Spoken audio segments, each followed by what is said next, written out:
some people will never understand yung vision na ikaw lang yung nakakakita.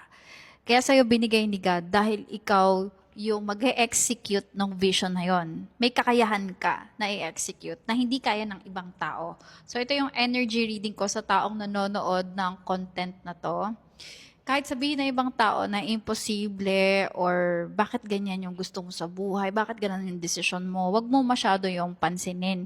Ang importante, sobrang vivid, like sobrang clear, sobrang specific sa'yo, sa vision mo, kung ano yung gusto mong maging, as if nangyari na siya sa reality mo. Kasi bawat tao magkakaiba ng frequency, iba't iba ng vibration, iba't iba ng perspective sa buhay. So, yung limiting beliefs ng ibang tao, wag mo siyang i-absorb. So, kung para sa kanila imposible yung ginagawa mo sa buhay, ibahin mo ikaw. Magkaiba kayo ng buhay, magkaiba kayo ng mindset. So, kung sa kanila imposible, kung sa kanila ano yan, ang tawag doon, limiting beliefs yung ginagawa mo, wag mo na masyado yung pakinggan.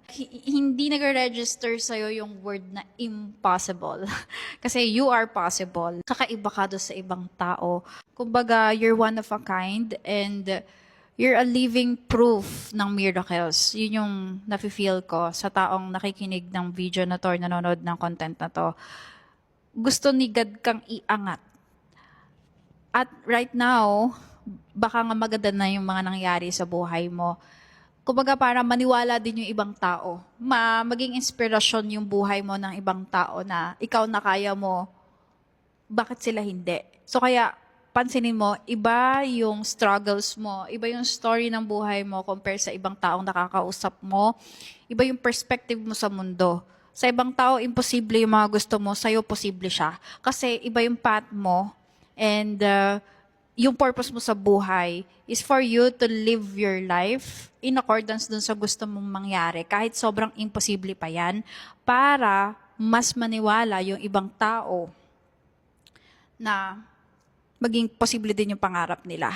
So, living testimony ka how God works, miracle works, yung grace niya, yung how the universe conspires sa reality, isa ka sa mga living proof. So, mas dadami pa yung blessings na paparating and opportunity for you. So, kumbaga, guard your energy, protect your energy at all costs kasi hindi naman lahat ng tao maiintindihan ka. Okay? Sabi ko nga, living proof ikaw na totoo yung himala. So, anyway, congratulations sa mga paparating na blessings.